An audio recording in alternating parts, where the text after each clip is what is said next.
प्रिय आत्मा, सबसे पहले तो आपका स्वागत करूं इसलिए कि परमात्मा में आपकी उत्सुकता है, इसलिए कि सामान्य जीवन के ऊपर एक साधक के जीवन में प्रवेश करने की आकांक्षा है, इसलिए कि संसार के अतिरिक्त सत्य को पाने की प्यास है। सौभाग्य है उन लोगों का जो सत्य के लिए प्यासे हो सके। बहुत लोग पैदा होते हैं, बहुत कम लोग सत्य के लिए प्यासे हो पाते हैं। सत्य का मिलना तो बहुत बड़ा सौभाग्य है, सत्य की प्यास होना भी उतना ही बड़ा सौभाग्य है। सत्य ना भी मिले तो कोई हर्ज नहीं, लेकिन सत्य की प्यास ही पैदा ना हो तो बहुत बड़ा हर्ज है। सत्य यदि ना मिले तो मैंने कहा कोई हर्ज नहीं, हमने चाहा था और हमने प्रयास किया था, हम श्रम किए थे और हमने आकांक्षा की थी, हमने संकल्प बांधा था और हमने जो हमसे बन सकता था वो किया था। और यदि सत्य ना मिले तो कोई हर्ज नहीं, लेकिन सत्य की प्यास ही हमें पैदा ना हो तो जीवन बहुत दुर्भाग्य से भर जाता है। और मैं आपको ये भी कहूं कि सत्य को पा लेना उतना महत्वपूर्ण नहीं है जितना सत्य के लिए ठीक अर्थों में प्यासे हो जाना है। वो भी एक आनंद है। जो क्षुद्र के लिए प्यासा होता है वो क्षुद्र को पाकर भी आनंद उपलब्ध नहीं करता, और जो विराट के लिए प्यासा होता है वो उसे ना भी पा सके तो भी आनंद से भर जाता है। इसे पुनः दोहराऊं, जो क्षुद्र के लिए आकांक्षा करे वो अगर क्षुद्र को पा भी ले तो भी उसे कोई शांति और आनंद उपलब्ध नहीं होता है। और जो विराट की अभीप्सा से भर जाए वो अगर विराट को उपलब्ध ना भी हो सके तो भी उसका जीवन आनंद से भर जाता है। जिन अर्थों में हम श्रेष्ठ की कामना करने लगते हैं उन्हीं अर्थों में हमारे भीतर कोई श्रेष्ठ पैदा होने लगता है। कोई परमात्मा या कोई सत्य हमारे बाहर हमें उपलब्ध नहीं होगा, उसके बीज हमारे भीतर हैं और वे विकसित होंगे, लेकिन वे तभी विकसित होंगे जब प्यास की आग और प्यास की तपिश और प्यास की गर्मी हम पैदा कर सकें। मैं जितनी श्रेष्ठ की आकांक्षा करता हूं उतना ही मेरे मन के भीतर छिपे हुए बीज जो विराट और श्रेष्ठ बन सकते हैं वे कंपित होने लगते हैं और उनमें अंकुर आने की संभावना पैदा हो जाती है। जब आपके भीतर कभी ये ख्याल भी पैदा हो कि परमात्मा को पाना है, जब कभी ये ख्याल भी पैदा हो कि शांति को और सत्य को उपलब्ध करना है, तो इस बात को स्मरण रखना कि आपके भीतर कोई बीज अंकुर होने को उत्सुक हो गया है। इस बात को स्मरण रखना आपके भीतर कोई दबी हुई आकांक्षा जाग रही है। इस बात को स्मरण रखना कि कुछ महत्वपूर्ण आंदोलन आपके भीतर हो रहा है। उस आंदोलन को हमें संभालना होगा, उस आंदोलन को सहारा देना होगा, क्योंकि बीज अकेला अंकुर बन जाए इतना ही काफी नहीं है, और भी बहुत सी सुरक्षाएं जरूरी हैं। और बीज अंकुर बन जाए इसके लिए बीज की क्षमता काफी नहीं है, और बहुत सी सुविधाएं भी जरूरी हैं। जमीन पर बहुत बीज पैदा होते हैं लेकिन बहुत कम बीज वृक्ष बन पाते हैं। उनमें क्षमता थी, वे विकसित हो सकते थे, और एक एक बीज में फिर करोड़ों करोड़ों बीज लग सकते थे। एक छोटे से बीज में इतनी शक्ति है कि एक पूरा जंगल उससे पैदा हो जाए। एक छोटे से बीज में इतनी शक्ति है कि सारी जमीन पर पौधे उससे पैदा हो जाएं। लेकिन ये भी हो सकता है इतनी विराट क्षमता, इतनी विराट शक्ति का वो बीज नष्ट हो जाए और उसमें कुछ भी पैदा ना हो। एक बीज की ये क्षमता है, एक मनुष्य की तो क्षमता और भी बहुत ज्यादा है। एक बीज से इतना बड़ा विराट विकास हो सकता है। एक पत्थर के छोटे से टुकड़े से अगर अणु को विस्फोट कर लिया जाए तो महान ऊर्जा का जन्म होता है, बहुत शक्ति का जन्म होता है। मनुष्य की आत्मा, मनुष्य की चेतना का जो अणु है, अगर वो विकसित हो सके, अगर उसका विस्फोट हो सके, अगर उसका विकास हो सके, तो जिस शक्ति और ऊर्जा का जन्म होता है उसी का नाम परमात्मा है। परमात्मा को हम कहीं पाते नहीं हैं, बल्कि अपने ही विस्फोट से, अपने ही विकास से, जिस ऊर्जा को हम जन्म देते हैं, जिस शक्ति को, उस शक्ति का अनुभव परमात्मा है। उसकी प्यास आप में है, इसलिए मैं स्वागत करता हूं। लेकिन इससे कोई ये ना समझे कि आप यहां इकट्ठे हो गए हैं तो जरूरी हो कि आप प्यासे ही हों। आप यहां इकट्ठे हो सकते हैं मात्र एक दर्शक की भांति भी। आप यहां इकट्ठे हो सकते हैं एक मात्र सामान्य जिज्ञासा की भांति भी। आप यहां इकट्ठे हो सकते हैं एक कुतूहल के कारण भी, लेकिन कुतूहल से कोई द्वार नहीं खुलते। और जो ऐसे ही दर्शक की भांति खड़ा हो, उसे कोई रहस्य उपलब्ध नहीं होते। इस जगत में जो भी पाया जाता है उसके लिए बहुत कुछ चुकाना पड़ता है। इस जगत में जो भी पाया जाता है उसके लिए बहुत कुछ चुकाना पड़ता है। कुतूहल कुछ भी नहीं चुकाता है, इसलिए कुतूहल कुछ भी नहीं पा सकता है। कुतूहल से कोई साधना में प्रवेश नहीं करता। अकेली जिज्ञासा नहीं, मुमुक्षा, एक गहरी प्यास। कल संध्या में किसी से कह रहा था, अगर एक मरुस्थल में आप हों और पानी आपको न मिले और प्यास बढ़ती चली जाए और वो घड़ी आ जाए कि आप अब मरने को हैं और अगर पानी नहीं मिलेगा तो आप जी नहीं सकेंगे। अगर कोई उस वक्त आपको कहे कि हम ये पानी देते हैं लेकिन पानी देके हम जान ले लेंगे आपकी, यानी जान के मूल्य पर हम पानी देते हैं, आप उसको भी लेने को राजी हो जाएंगे, क्योंकि मरना तो है। प्यासे मरने की बजाय तृप्त होकर मर जाना बेहतर है। उतनी जिज्ञासा, उतनी आकांक्षा जब आपके भीतर पैदा होती है तो उस जिज्ञासा और आकांक्षा के दबाव में आपके भीतर का बीज टूटता है और उसमें से अंकुर निकलता है। बीज ऐसे ही नहीं टूट जाते हैं, उनको दबाव चाहिए, उनको बहुत दबाव चाहिए, बहुत उत्ताप चाहिए, तब उनकी सख्त खोल टूटती है और उसके भीतर से कोमल पौधे का जन्म होता है। हम सबके भीतर भी बहुत सख्त खोल है और जो भी उस खोल के बाहर आना चाहते हैं अकेले कुतूहल से नहीं आ सकेंगे। इसलिए स्मरण रखें, जो मात्र कुतूहल से इकट्ठे हुए हैं वे मात्र कुतूहल को लेकर वापस लौट जाएंगे, उनके लिए कुछ भी नहीं हो सकेगा। जो दर्शक की भांति इकट्ठे हों वे दर्शक की भांति ही वापस लौट जाएंगे, उनके लिए कुछ भी नहीं हो सकेगा। इसलिए प्रत्येक अपने भीतर पहले तो यह ख्याल कर ले उसमें प्यास है। प्रत्येक अपने भीतर ये विचार कर ले वो प्यासा है। इसे बहुत स्पष्ट रूप से अनुभव कर ले, वो सच में परमात्मा में उत्सुक है। उसकी कोई उत्सुकता है सत्य को, शांति को, आनंद को उपलब्ध करने के लिए? अगर नहीं है तो वो समझे कि वो जो भी करेगा उस करने में कोई प्राण नहीं हो सकते, वो निष्प्राण होगा। और तब फिर उस निष्प्राण चेष्टा का अगर कोई फल ना हो तो साधना जिम्मेवार नहीं होगी, आप स्वयं जिम्मेवार होंगे।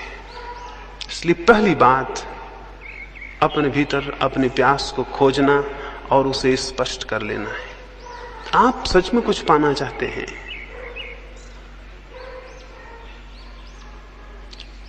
अगर पाना चाहते हैं तो पाने का रास्ता है।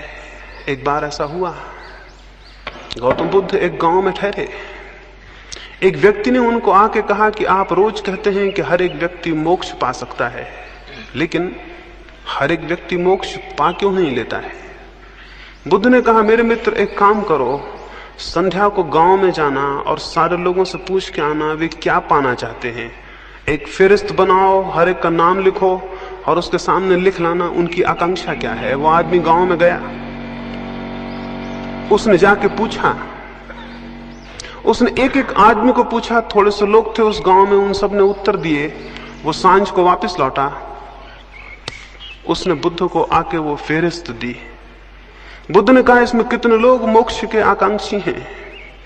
वो बहुत हैरान हुआ, उसमें एक भी आदमी ने अपनी आकांक्षा में मोक्ष नहीं लिखाया था। बुद्ध ने कहा हर एक आदमी पा सकता है ये मैं कहता हूं, लेकिन हर एक आदमी पाना चाहता है ये मैं नहीं कहता।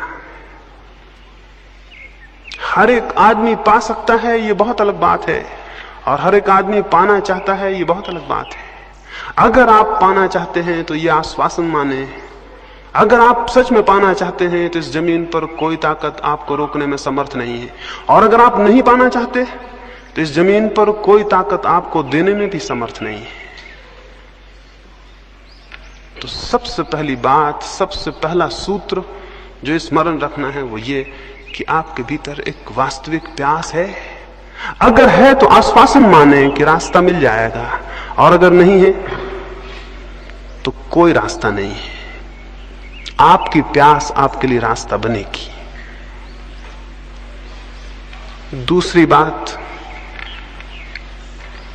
जो मैं प्रारंभिक रूप से यहां कहना चाहूं वो ये है, बहुत बार हम प्यासे भी होते हैं किन्हीं बातों के लिए, लेकिन हम आशा से भरे हुए नहीं होते हैं। हम प्यासे होते हैं लेकिन आशा नहीं होती। हम प्यासे होते हैं लेकिन निराश होते हैं, और जिसका पहला कदम निराशा में उठेगा उसका अंतिम कदम निराशा में समाप्त होगा।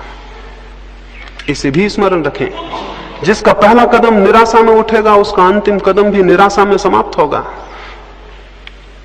अंतिम कदम अगर सफलता और सार्थकता में जाना है तो पहला कदम बहुत आशा में उठना चाहिए। तो इन 3 दिनों के लिए आपसे कहूंगा, यूं तो पूरे जीवन के लिए कहूंगा, एक बहुत आशा से भरा हुआ दृष्टिकोण। क्या आपको पता है बहुत कुछ इस पर निर्भर करता है आपके चित्त का? क्या आप आशा से भर के किसी काम को कर रहे हैं या निराशा से? अगर आप पहले से निराश हैं तो आप अपने ही हाथ से उस डगाल को काट रहे हैं जिस पर आप बैठे हुए हैं। तो मैं आपको ये कहूं, साधना के संबंध में बहुत आशा से भरा हुआ होना बड़ा महत्वपूर्ण है। आशा से भरे हुए होने का मतलब यह है कि अगर इस जमीन पर किसी भी मनुष्य ने सत्य को कभी पाया है, अगर इस जमीन पर मनुष्य के इतिहास में कभी भी कोई मनुष्य आनंद को और चरम शांति को उपलब्ध हुआ है, तो कोई भी कारण नहीं है कि मैं उपलब्ध क्यों नहीं हो सकूंगा।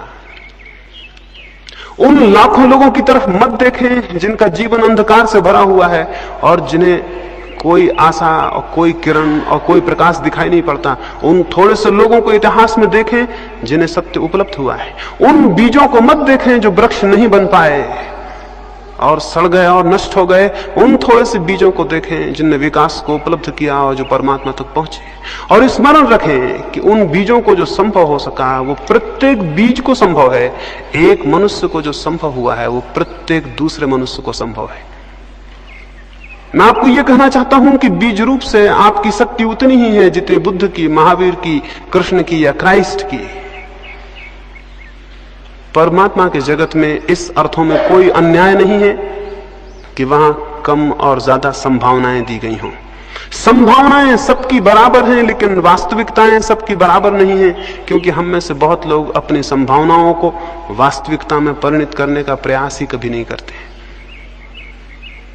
तो एक आधारभूत ख्याल आशा से भरा हुआ होना है। ये विश्वास रखें कि अगर कभी भी किसी को शांति उपलब्ध हुई है, आनंद उपलब्ध हुआ है, तो मुझे भी उपलब्ध हो सकेगा। अपना अपमान ना करें निराश होकर। निराशा स्वयं का सबसे बड़ा अपमान है। उसका अर्थ है कि मैं इस योग्य नहीं हूं कि मैं भी पा सकूंगा। मैं आपको कहूं, इस योग्य आप हैं, निश्चित पा सकेंगे। देखें, निराशा में भी जीवन भर चलकर देखा है, आशा में इन 3 दिन चल के देखें। इतनी आशा से भर के चलें कि होगी घटना,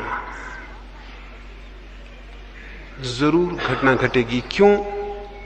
ये हो सकता है आप आशा से भरे हों, लेकिन बाहर की दुनिया में हो सकता है कोई काम आप आशा से भरे हों तो भी ना कर पाएं, लेकिन भीतर की दुनिया में आशा बहुत बड़ा रास्ता है।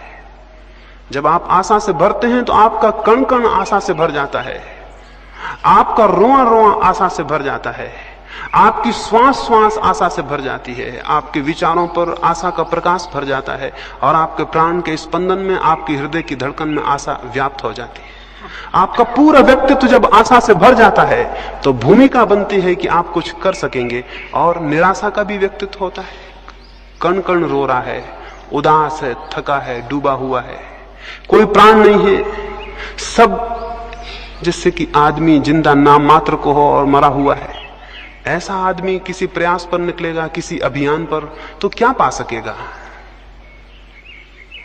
और आत्मिक जीवन का अभियान सबसे बड़ा अभियान है। इससे बड़ी कोई चोटी नहीं है जिसको कोई मनुष्य कभी चढ़ा हो, इससे बड़ी कोई गहराई नहीं है समुद्रों की जिसमें मनुष्य ने कभी डुबकी लगाई हो। स्वयं की गहराई सबसे बड़ी गहराई है और स्वयं की ऊंचाई सबसे बड़ी ऊंचाई है। इस अभियान पर जो निकला हो उसे बड़ी आशाओं से भरा हुआ होना चाहिए। तो मैं आपको कहूंगा 3 दिन आशा की एक भाव स्थिति को कायम रखें। आज रात ही जब सोएं तो बहुत आशा से भरे हुए सोएं और ये विश्वास लेकर सोएं कि कल सुबह जब आप उठेंगे तो कुछ होगा, कुछ हो सकेगा, कुछ किया जा सकेगा।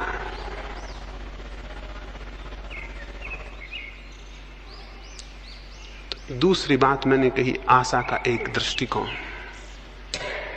आशा के इस दृष्टिकोण के साथ ही ये भी आपको स्मरण दिला दूं, इन पीछे कुछ वर्षों के अनुभव से इस नतीजे पर पहुंचा हूं कि हमारी निराशा इतनी गहरी है कि जब हमें कुछ मिलना भी शुरू होता है तो निराशा के कारण दिखाई नहीं पड़ता। अभी मेरे पास एक व्यक्ति आते थे, वो अपनी पत्नी को मेरे पास लाए।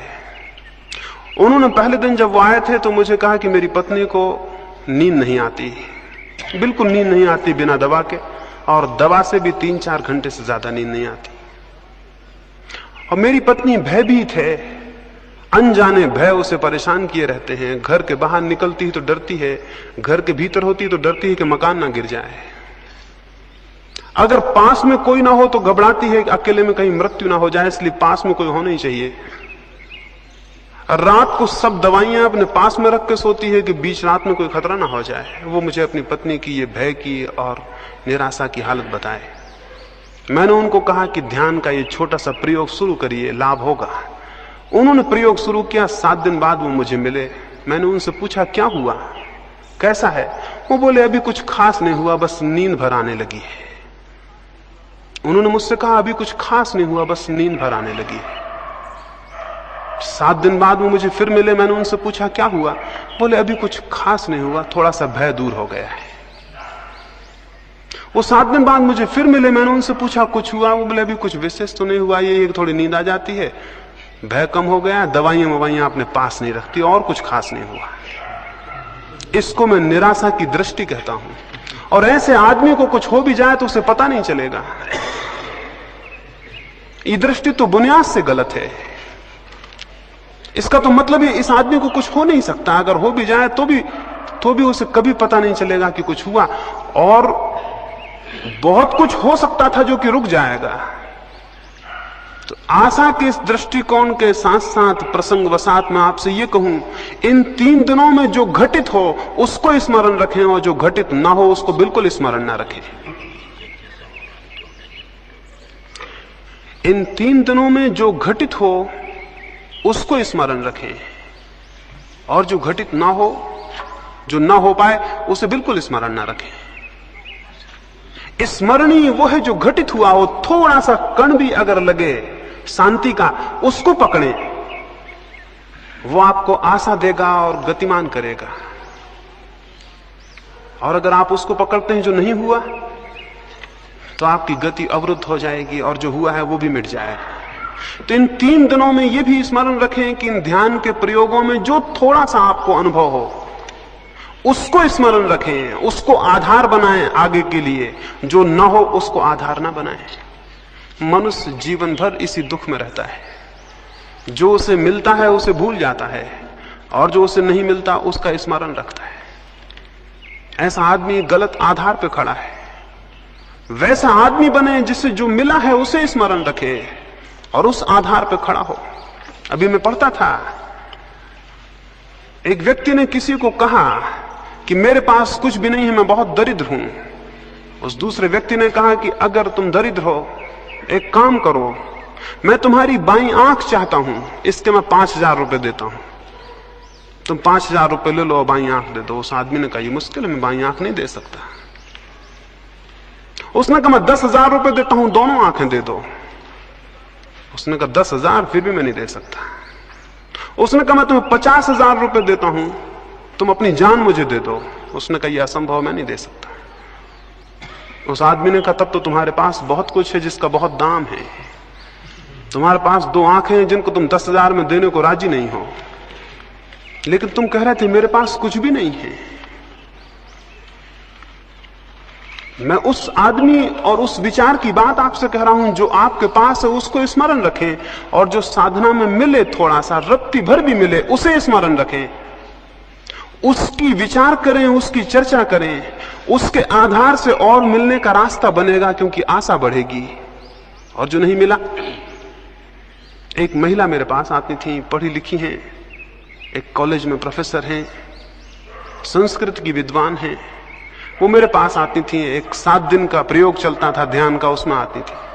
पहले दिन वो प्रयोग करने के बाद उठी और बाहर जाके मुझसे कहीं क्षमा करें, अभी मुझे आज कोई ईश्वर के दर्शन नहीं हुए। पहले दिन वो प्रयोग किए और बाहर जाके मुझसे कहीं क्षमा करें, अभी मुझे कोई ईश्वर के दर्शन नहीं हुए। मैंने कहा अगर ईश्वर के दर्शन हो जाते तो ही खतरे की बात होती, क्योंकि इतना सस्ता जो ईश्वर मिल जाए उसे फिर शायद आप किसी मतलब का भी ना समझते। और मैंने उनसे कहा कि जो ये आकांक्षा करे कि वो 10 मिनट आंख बंद करके बैठ गया है इसलिए ईश्वर को पाने का हकदार हो गया है, उससे ज्यादा मूढ़तापूर्ण और कोई वृत्ति और विचार नहीं हो सकता। तो मैं आपसे ये कहता हूं कि जो थोड़ा सा भी शांति की किरण आपको मिले उसे आप सूरज समझें। इसलिए सूरज समझें कि उसी किरण का सहारा पकड़ के आप सूरज तक पहुंच जाएंगे। इस अंधकार से भरे कमरे में अगर मैं बैठा हूं और एक मुझे थोड़ी सी किरण दिखाई पड़ती हो तो मेरे पास 2 रास्ते हैं। एक तो मैं ये कहूं ये किरण क्या, अंधकार इतना घना है, इस किरण से क्या होगा, अंधकार इतना ज्यादा है। एक रास्ता ये भी है कि मैं ये कहूं कि अंधकार कितना ही हो लेकिन एक किरण मुझे उपलब्ध है, और अगर मैं इसकी दिशा में इसका अनुगमन करूं तो मैं वहां तक पहुंच जाऊंगा जहां से किरण पैदा हुई और जहां सूरज होगा। तो मैं आपको अंधकार ज्यादा हो तो भी उसे विचार करने को नहीं कहता, किरण छोटी हो तो भी उस पर ही विचार को खड़ा करने को कहता हूं। इससे आशा की दृष्टि खड़ी होगी, अन्यथा हमारे जीवन बड़े उल्टे हैं। अगर मैं आपको एक गुलाब के फूल के पौधे के पास ले जाऊं और आपको पौधा दिखाऊं तो शायद आप मुझसे कहें कि इसमें क्या है, भगवान कैसा अन्यायी है, 2-4 तो फूल हैं, हजारों कांटे हैं। एक दृष्टि ये भी है कि गुलाब के पास जाके हम ये कहें कि भगवान कैसा अन्यायी है, हजारों कांटे हैं, कहीं एकाध फूल है। इसको कहने का एक ढंग और भी हो सकता है, एक दृष्टि और भी हो सकती है, एक और अप्रोच हो सकती है कि कोई आदमी उसी पौधे के पास जाके ये कहे कि भगवान कैसा अद्भुत है कि जहां लाखों कांटे हैं उनमें भी एक फूल खिल जाता है। कोई इसे यूं भी देख सकता है कि कहे कि जहां लाखों कांटे हैं उनमें भी एक फूल खिल जाता है, दुनिया अद्भुत है। कांटों के बीच भी फूल के खिलने की संभावना कितनी आश्चर्यजनक है। तो मैं आपको दूसरी दृष्टि रखने को कहूंगा इन 3 दिनों में।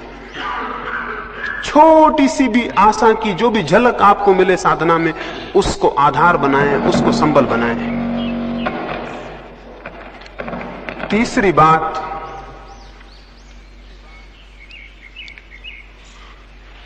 साधना के इन 3 दिनों में आपको ठीक वैसे ही नहीं जीना है जैसा आप आज सांझ तक जीते रहे। मनुष्य बहुत कुछ आदतों का यंत्र है।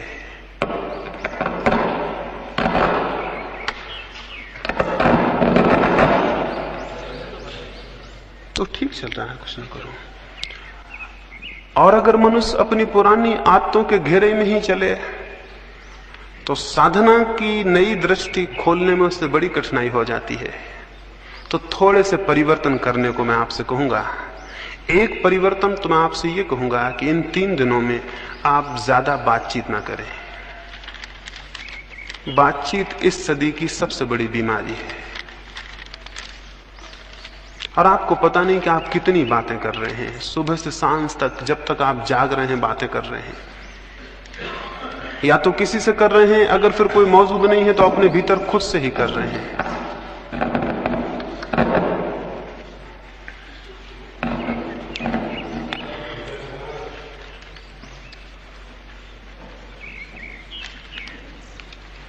इन 3 दिनों में इसका बहुत सजग प्रयास करें कि आपकी बातचीत की जो बहुत यांत्रिक आदत है वो ना चले। एक ही कर देना, उसे बंद कर दें। एक ही कर देना। आदत है हमारी, ये साधक के जीवन में बहुत संघातक है। इन 3 दिनों में मैं चाहूंगा आप कम से कम बात करें, और जो बात भी करें वो बात भी अच्छा हो कि आपकी वही सामान्य ना हो जो आप रोज करते हैं। आप क्या रोज बातें कर रहे हैं, उसका कोई बहुत मूल्य है? आप उसे नहीं करेंगे तो कोई नुकसान है? जिसको आप कर रहे हैं उसका अगर नहीं उसे बताएंगे कोई अहित है? इन 3 दिनों में स्मरण रखें कि हमें किसी से कोई विशेष बात नहीं करनी है। बहुत अद्भुत लाभ होगा। अगर कोई थोड़ी बहुत बात आप करें भी, अच्छा हो कि वो साधना से ही संबंधित हो और कुछ ना हो। अच्छा तो यह है कि ना ही करें। ज्यादा से ज्यादा समय मौन को रखें। वो भी जबरदस्ती मौन रखने को नहीं कहता हूं कि आप बिल्कुल बोलें ही ना या लिख के बोलें। आप बोलने के लिए मुक्त हैं, बातचीत करने को मुक्त नहीं। और स्मरण पूर्वक जितना सार्थक हो उतना बोलें, बाकी चुप रहें। 2 लाभ होंगे। एक तो बड़ा लाभ होगा कि व्यर्थ जो शक्ति व्यय होती है बोलने में वो संचित होगी, और उस शक्ति का हम उपयोग साधना में कर सकेंगे। दूसरा लाभ ये होगा कि आप दूसरे लोगों से टूट जाएंगे और आप थोड़े एकांत में हो जाएंगे। हम यहाँ पहाड़ पर आए, पहाड़ पर आने का कोई प्रयोजन पूरा ना होगा अगर यहाँ हम 200 लोग इकट्ठे हुए हैं और आपस में बातचीत करते रहे और बैठ के गपशप करते रहे, तो हम भीड़ के भीड़ में रहे, हम एकांत में नहीं आ पाए। एकांत पे आने के लिए पहाड़ पे जाना ही जरूरी नहीं है, ये भी जरूरी है कि आप दूसरे लोगों से अपना संबंध थोड़ा शिथिल कर लें और अकेले हो जाएं। बहुत नाम मात्र को संबंध रखें। समझें कि आप अकेले हैं इस पहाड़ पर और दूसरा कोई नहीं है, और आपको इस तरह जीना है जैसे आप अकेले आए होते, अकेले रहते, अकेले घूमने जाते, अकेले किसी दरख्त के नीचे बैठते। वैसे झुंड में आप ना जाएं, 4-6 मित्र बन के ना जाएं, अलग अलग एक एक। इन 3 दिनों में हम इस तरह जिए। ये मैं आपको कहूं कि भीड़ में जीवन का कोई श्रेष्ठ सत्य न कभी पैदा होता है और न कभी अनुभव होता है। भीड़ में कोई महत्वपूर्ण बात कभी नहीं हुई। जो भी सत्य के अनुभव हुए हैं वे अत्यंत एकांत में और अकेलेपन में हुए हैं। जब हम किसी मनुष्य से नहीं बोलते और जब हम सारी बातचीत बाहर और भीतर बंद कर देते हैं, तो प्रकृति किसी बहुत रहस्यमय ढंग से हमसे बोलना शुरू कर देती है। वो शायद हमसे निरंतर बोल रही है, लेकिन हम अपनी बातचीत में इतने व्यस्त हैं कि वो धीमी सी आवाज हमें सुनाई नहीं पड़ती। हमें अपनी सारी आवाज बंद कर देनी होगी ताकि हम उस अंतश्चेतन की आवाज को सुन सकें जो प्रत्येक के भीतर चल रही है।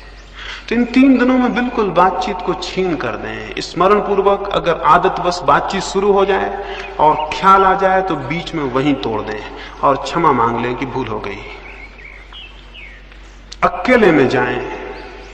यहां जो हम प्रयोग करेंगे वे तो करेंगे ही, लेकिन आप अकेले में प्रयोग करें। कहीं भी चले जाएं, किसी दरख्त के नीचे बैठे। हम ये भी भूल गए हैं कि हमारा प्रकृति से कोई संबंध है और कोई नाता है, और हमको ये भी पता नहीं है कि प्रकृति के सानिध्य में व्यक्ति जितनी शीघ्रता से परमात्मा की निकटता में पहुंचता है उतना और कहीं नहीं पहुंचता। तो इस अद्भुत 3 दिन के मौके का अवसर का लाभ उठाएं, अकेले में चले जाएं और व्यर्थ की बातचीत ना करें। वो 3 दिन के बाद फिर करने को आप काफी समय रहेगा, उसे बाद में कर ले सकते हैं। इस तीसरी बात को स्मरण रखें कि अधिकतर 3 दिन मौन में, एकांत में और अकेले में बिताने हैं। सब साथ हों तो भी अकेले में ही हम बिता रहे हैं। साधना का जीवन अकेले का जीवन है। हम यहाँ इतने लोग हैं, हम ध्यान करने बैठेंगे तो लगेगा समूह में ध्यान कर रहे हैं, लेकिन सब ध्यान वैयक्तिक है, समूह का कोई ध्यान नहीं होता। बैठे जरूर हम यहाँ इतने लोग हैं, लेकिन हर एक भीतर जब अपने जाएगा तो अकेला रह जाएगा। जब वो आंख बंद करेगा अकेला हो जाएगा, और जब शांति में प्रवेश करेगा उसके साथ कोई भी नहीं होगा। हम यहाँ 200 लोग होंगे, लेकिन हर एक आदमी केवल अपने साथ होगा, बाकी 199 के साथ नहीं होगा। सामूहिक कोई ध्यान नहीं होता, न कोई प्रार्थना होती है। सब ध्यान, सब प्रार्थनाएं वैयक्तिक होती हैं, अकेली होती हैं। यहां भी हम अकेले रहेंगे, बाहर भी हम अकेले रहेंगे, और अधिकतर मौन में समय को व्यतीत करेंगे, नहीं बोलेंगे। इतना ही काफी नहीं है कि नहीं बोलेंगे, अंतस में भी स्मरण रखेंगे कि व्यर्थ की जो निरंतर बकवास चल रही है भीतर आपके, आप खुद ही बोल रहे हैं, खुद ही उत्तर दे रहे हैं, उसे भी शिथिल रखेंगे, उसे भी छोड़ेंगे। अगर भीतर वो शिथिल ना होती हो, बहुत स्पष्ट भीतर आदेश दें कि बकवास बंद कर दो, बकवास मुझे पसंद नहीं है, अपने भीतर स्वयं से कहें। ये भी मैं आपको कहूं कि साधना के जीवन में अपने से कुछ आदेश देना बहुत महत्वपूर्ण है। कभी आदेश दे के देखें, अकेले में बैठ जाएं, अपने मन को कह दें कि बकवास बंद, मुझे ये पसंद नहीं है, और आप हैरान होंगे कि एक झटके से बातचीत भीतर टूटेगी। 3 दिन स्मरण पूर्वक भीतर आदेश दे दें कि बातचीत मुझे नहीं करनी है। आप 3 दिन में पाएंगे कि अंतर पड़ा है और क्रमशः भीतर की बातचीत बंद हुई है। 5वीं बात, कुछ शिकायतें हो सकती हैं, कोई तकलीफ हो सकती है, 3 दिन उसका कोई ख्याल नहीं करेगा। कोई छोटी मोटी तकलीफ हो, अड़चन हो, उसका कोई ख्याल नहीं करेगा। हम किन्हीं सुविधाओं के लिए यहां इकट्ठे नहीं हुए। एक अभी मैं एक चीनी साध्वी का जीवन पढ़ता था। वो एक गांव में गई थी, उस गांव में थोड़े से मकान थे। उसने उन मकानों के सामने जाके, सांझ हो रही थी, रात पड़ने को थी, वो अकेली साध्वी थी। उसने लोगों से कहा कि मुझे घर में ठहर जाने दें। अपरिचित स्त्री, फिर उस गांव में जो लोग रहते थे वो उनके धर्म के मानने वाली नहीं थी। लोगों ने अपने दरवाजे बंद कर लिए। दूसरा गांव बहुत दूर था और रात और अकेली, उसे उस रात खेत में जाके सोना पड़ा। वो एक चेरी के दरख्त के नीचे जाके चुपचाप सो गई। रात 2 बजे उसकी नींद खुली। सर्दी थी और सर्दी की वजह से उसकी नींद खुल गई। उसने देखा फूल सब खिल गए हैं और दरख्त पूरा फूलों से लदा है और चांद ऊपर आ गया है और बहुत अद्भुत चांदनी है। और उसने उस आनंद के क्षण को अनुभव किया। सुबह वो उस गांव में गई और उनको धन्यवाद दिया जिन्होंने रात्रि द्वार बंद कर लिए थे। और उन्होंने पूछा, काहे का धन्यवाद? उसने कहा, तुमने अपने प्रेमवश, तुमने मुझ पे करुणा और दया करके रात अपने द्वार बंद कर लिए, उसका धन्यवाद। मैं एक बहुत अद्भुत क्षण को उपलब्ध कर सकी। मैंने चेरी के फूल खिले देखे और मैंने पूरा चांद देखा, और मैंने कुछ ऐसा देखा जो मैंने जीवन में नहीं देखा था। और अगर आपने मुझे जगह दे दी होती तो मैं वंचित रह जाती। तब मैं समझी कि उनकी करुणा, कि उन्होंने क्यों मेरे लिए द्वार बंद कर रखे। ये एक दृष्टि है, एक कौन है। आप भी हो सकता था उस रात द्वार से लौटा दिए गए होते, तो शायद आप इतने गुस्से में होते रात भर, और उन लोगों के प्रति इतनी आपके मन में घृणा और इतनी क्रोध होता कि शायद आपको जब चेरी में फूल खिलते तो दिखाई नहीं पड़ते, और जब चांद ऊपर आता तो आपको पता नहीं चलता। धन्यवाद तो बहुत दूर था, आप ये सब अनुभव भी नहीं कर पाते। जीवन में एक और स्थिति भी है जब हम प्रत्येक चीज के प्रति धन्यवाद से भर जाते हैं। साधक स्मरण रखें कि उन्हें इन 3 दिनों में प्रत्येक चीज के प्रति धन्यवाद से भर जाना है। जो मिलता है उसके लिए धन्यवाद, जो नहीं मिलता उससे कोई प्रयोजन नहीं। उस भूमिका में अर्थ पैदा होता है, उस भूमिका में भीतर एक निश्चिंतता पैदा होती है, एक सरलता पैदा होती है। और अंतिम रूप से एक बात और, इन 3 दिनों में हम निरंतर प्रयास करेंगे अंतस प्रवेश का, ध्यान का, समाधि का। उस प्रवेश के लिए एक बहुत प्रगाढ़ संकल्प की जरूरत है। प्रगाढ़ संकल्प का यह अर्थ है, हमारा जो मन है उसका एक बहुत छोटा सा हिस्सा, जिसको हम चेतन मन कहते हैं, उसी में सब विचार चलते रहते हैं। उससे बहुत ज्यादा गहराइयों में हमारा 9 हिस्सा मन और है। अगर हम मन के 10 खंड करें तो एक खंड हमारा कॉन्शस है, चेतन है, 9 खंड हमारे अचेतन और अनकॉन्शस है। इस एक खंड में ही हम सब सोचते विचारते हैं। 9 खंडों में उसकी कोई खबर नहीं होती, 9 खंडों में उसकी कोई सूचना नहीं पहुंचती। हम यहां सोच लेते हैं कि ध्यान करना है, समाधि में उतरना है, लेकिन हमारे मन का बहुत सा हिस्सा अपरिचित रह जाता है। वो अपरिचित हिस्सा हमारा साथ नहीं देगा, और अगर उसका साथ हमें नहीं मिला तो सफलता बहुत मुश्किल है। उसका साथ मिल सके इसके लिए संकल्प करने की जरूरत है, और संकल्प मैं आपको समझा दूं कैसा हम करेंगे। अभी यहां संकल्प करके उठेंगे, और फिर जब रात्रि में आप अपने बिस्तरों पे जाएं तो 5 मिनट के लिए उस संकल्प को पुनः दोहराएं, और उस संकल्प को दोहराते दोहराते ही नींद में सो जाएं। संकल्प को पैदा करने का जो प्रयोग है वो मैं आपको समझा दूं, उसे हम यहां भी करेंगे और रोज नियमित करेंगे। संकल्प से मैंने आपको समझाया कि आपका पूरा मन, चेतन और अचेतन, इकट्ठे रूप से ये भाव कर ले कि मुझे शांत होना है, मुझे ध्यान को उपलब्ध होना है। जिस रात्रि गौतम बुद्ध को समाधि उपलब्ध हुई, उस रात वे अपने बोधि वृक्ष के नीचे बैठे और उन्होंने कहा, अब जब तक मैं परम सत्य को उपलब्ध ना हो जाऊं तब तक यहां से उठूंगा नहीं।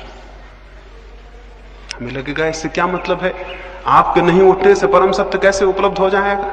लेकिन ये ख्याल कि जब तक मुझे परम सत्य उपलब्ध ना हो जाए मैं यहां से उठूंगा नहीं, ये सारे प्राण में गूंज गया। वे नहीं उठे जब तक परम सत्य उपलब्ध नहीं हुआ, और आश्चर्य है कि परम सत्य उसी रात्रि उन्हें उपलब्ध हुआ। वे 6 वर्ष से चेष्टा कर रहे थे, लेकिन इतना प्रगाढ़ संकल्प किसी दिन नहीं हुआ था।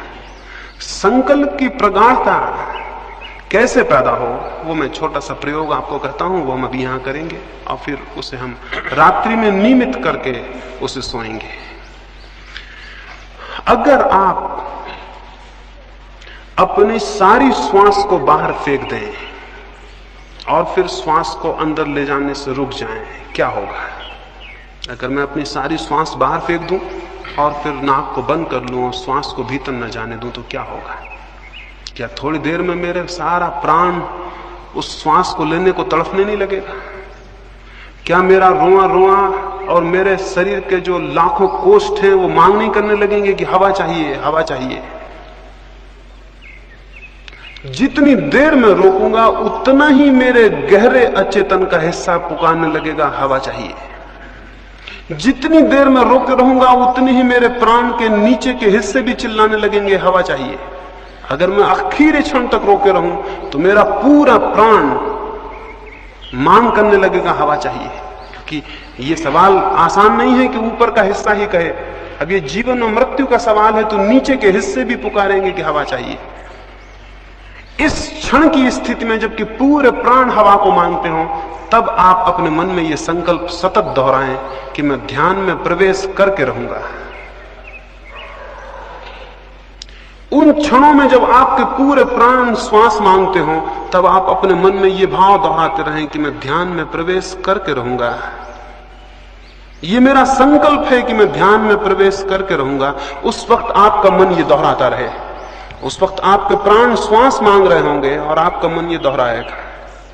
जितनी गहराई तक प्राण कंपित होंगे उतनी गहराई तक आपका ये संकल्प प्रविष्ट हो जाएगा। और अगर आपने पूरे प्राण कंपित हालत में इस वाक्य को दोहराया तो ये संकल्प प्रगाढ़ हो जाएगा। प्रगाढ़ का मतलब यह है कि वो आपके अचेतन अनकॉन्शियस माइंड तक प्रविष्ट हो जाए। इसे हम रोज ध्यान के पहले भी करेंगे, रात्रि में सोते समय भी आप इसे करके सोएंगे। इसे करेंगे, फिर सो जाएंगे। जब आप सोने लगेंगे तब भी आपके मन में ये सतत ध्वनि बनी रहे कि मैं ध्यान में प्रविष्ट होकर रहूंगा, ये मेरा संकल्प है कि मुझे ध्यान में प्रवेश करना है। ये वचन आपके मन में गूंजता रहे और गूंजता रहे, और आप कब सो जाएं आपको पता ना पड़े। सोते समय चेतन मन तो बेहोश हो जाता है और अचेतन मन के द्वार खुलते हैं। अगर उस वक्त आपके मन में ये बात गूंजती रही तो ये अचेतन परतों में प्रविष्ट हो जाएगी और आप इसका परिणाम देखेंगे। इन 3 दिनों में ही परिणाम देखेंगे। संकल्प को प्रगाढ़ करने का उपाय आप समझे। उपाय है सबसे पहले धीमे धीमे पूरी सांस भर लेना, पूरे प्राणों में, पूरे फेफड़ों में सांस भर जाए जितनी भर सके। जब सांस पूरी भर जाए तब भी मन में ये भाव गूंजता रहे कि मैं संकल्प करता हूं कि ध्यान में प्रविष्ट होकर रहूंगा। ये वाक्य गूंजता ही रहे। फिर श्वास बाहर फेंकी जाए तब भी ये वाक्य गूंजता रहे कि मैं संकल्प करता हूं कि मैं ध्यान में प्रवेश करके रहूंगा। ये वाक्य दोहरता रहे। फिर सांस फेंकते जाएं बाहर। एक घड़ी आएगी आपको लगेगा आप श्वास भीतर बिल्कुल नहीं है, तब भी थोड़ी है, उसे भी फेंकें और वाक्य को दोहराते रहें। आपको लगेगा आप बिल्कुल नहीं है, तब भी है, आप उसे भी फेंकें। आप घबराएं ना, आप पूरी सांस कभी नहीं फेंक सकते हैं। यानी इसमें घबराने का कोई कारण नहीं, आप पूरी सांस कभी फेंक ही नहीं सकते हैं। इसलिए जितना आपको लगे कि आप बिल्कुल नहीं है, उस वक्त भी थोड़ी है, उसको भी फेंकें। जब तक आपको बने उसे फेंकते जाएं और मन में ये गूंजता रहे कि मैं संकल्प करता हूं कि मैं ध्यान में प्रवेश करके रहूंगा। ये अद्भुत प्रक्रिया है। इसके माध्यम से आपके अचेतन परतों में विचार प्रविष्ट होगा, संकल्प प्रविष्ट होगा और उसके परिणाम आप कल सुबह से ही देखेंगे।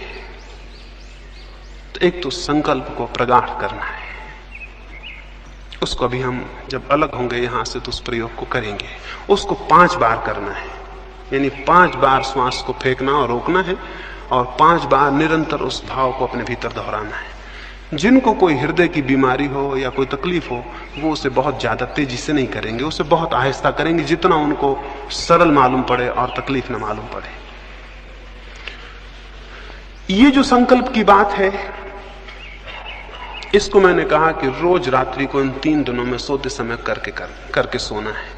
सोते वक्त जब बिस्तर पर आप लेट जाएं, इसी भाव को करते करते क्रमशः नींद में विलीन हो जाना है।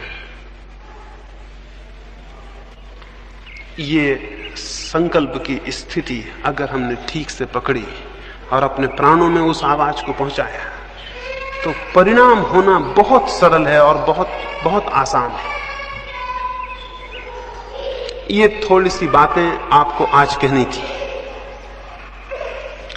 इनमें जो प्रासंगिक जरूरतें हैं वो मैं समझता हूं आप समझ गए होंगे। जैसा मैंने कहा कि बातचीत नहीं करनी है, स्वाभाविक है कि आपको अखबार, रेडियो इनका उपयोग नहीं करना है,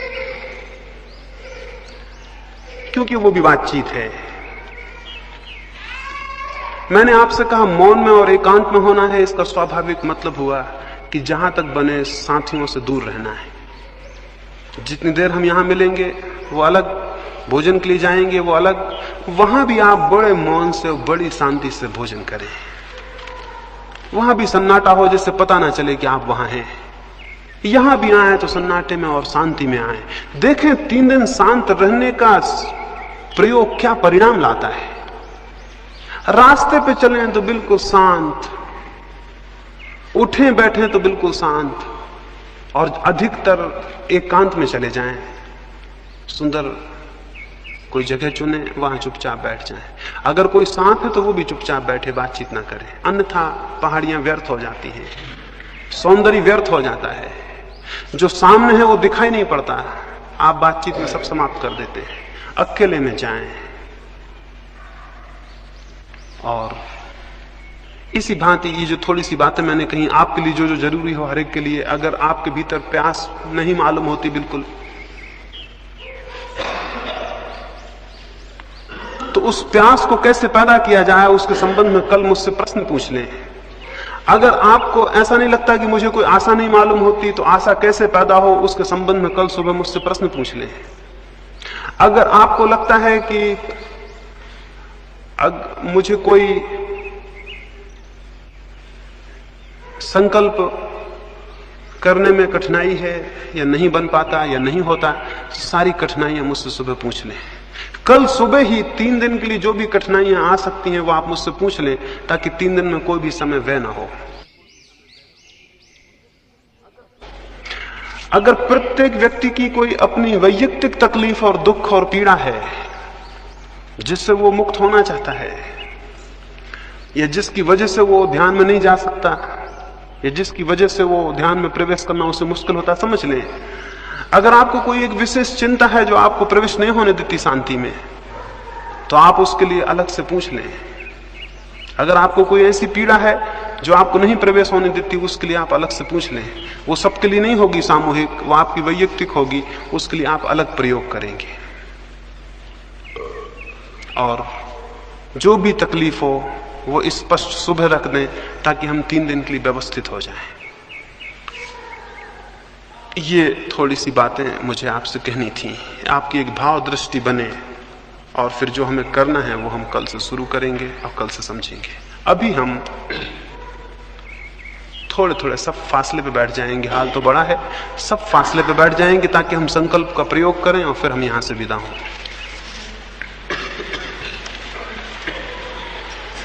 ऐसे झटके से नहीं, बहुत आहिस्ता आहिस्ता पूरा फेफड़ा भर लेना है। जब आप फेफड़ों को भरेंगे तब आप स्वयं अपने मन में दोहराते रहेंगे कि मैं संकल्प करता हूं कि मैं ध्यान में प्रवेश करके रहूंगा। इस वाक्य को आप दोहराते रहेंगे। फिर जब श्वास पूरी भर जाए आखिरी सीमा तक, तब उसे थोड़ी देर रोकें और अपने मन में ये दोहराते रहें।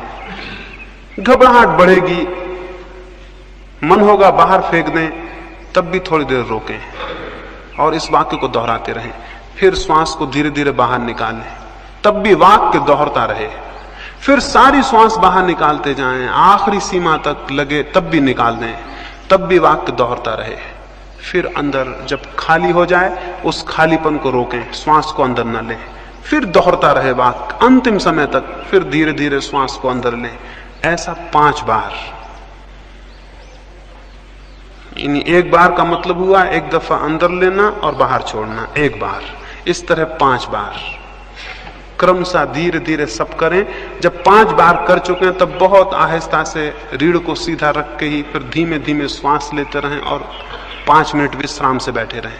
ऐसा कोई 10 मिनट हम यहाँ प्रयोग करें। फिर चुपचाप सारे लोग चले जाएंगे, बातचीत का स्मरण रखेंगे, अभी से उसको शुरू कर देना है। शिविर शुरू हो गया इस अर्थों में। सोते समय फिर इस प्रयोग को 5-7 दफा करें, जितनी देर आपको अच्छा लगे। फिर सो जाएं। सोते समय सोचते हुए सोएं उसी भाव को कि मैं शांत होकर रहूंगा, ये मेरा संकल्प है, और नींद आपको पकड़ ले और आप उसको सोचते रहें। लाइट बुझा दें।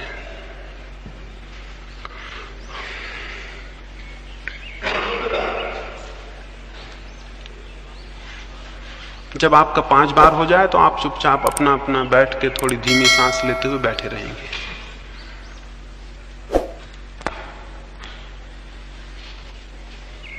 रीढ़ सीधी कर लें, सारे शरीर को आराम से छोड़ दें। रीढ़ सीधी हो और शरीर आराम से छोड़ दें। आंख बंद कर लें,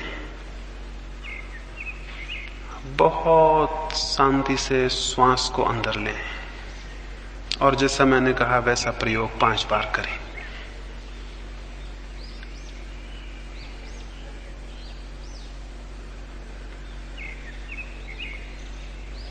मैं प्रवेश करके रहूंगा, मैं ध्यान में प्रवेश करके रहूंगा। मेरा संकल्प है कि ध्यान में प्रवेश होगा।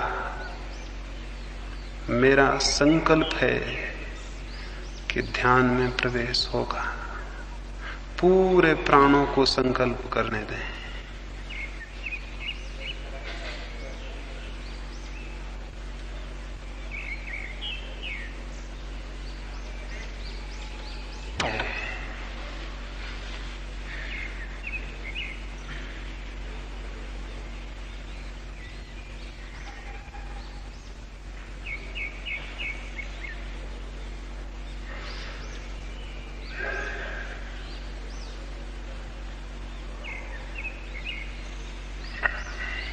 कि ध्यान में प्रवेश होगा। पूरे प्राण में ये बात गूंज जाए ये अंतश्चेतन तक उतर जाए।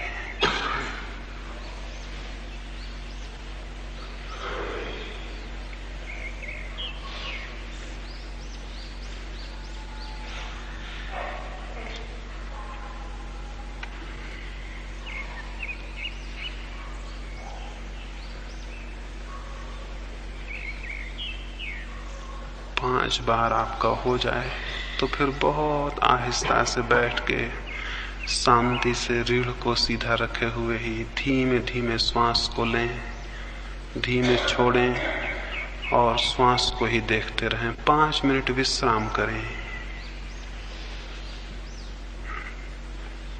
उस विश्राम के समय में जो संकल्प हमने किया है वो और गहरे अपने आप डूब जाएगा। 5 बार संकल्प कर लें, फिर चुपचाप बैठ के श्वास को देखते रहें 5 मिनट तक और बहुत धीमी श्वास लें। फिर